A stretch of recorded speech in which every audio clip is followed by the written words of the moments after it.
Welcome to the Slop Temple. We pray this video helps. You're starting with a powered-down controller and batteries removed. That prevents shorts.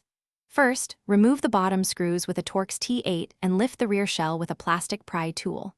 Be gentle, internal clips are plastic. Once the shell is open, set screws aside in order and disconnect the battery ribbon if present. Make sure to keep a clear layout. You'll need the joystick module exposed for the next steps, so don't lose small parts or springs. Now you'll clean and inspect the joystick assembly.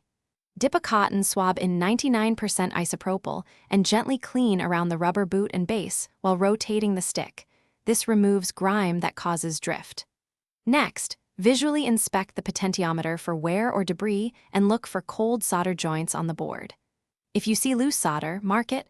Reflowing may be required. Make sure to test the joystick smoothness and full range before reassembly to confirm improvement.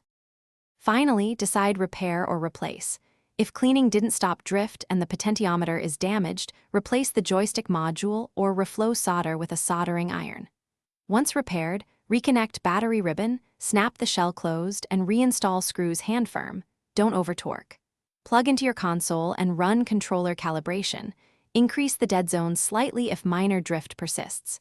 If drift continues after replacement, key troubleshooting tip. Test a known good controller and USB cable to rule out console or firmware issues before further teardown. Thanks for watching. Consider subscribing if we helped you.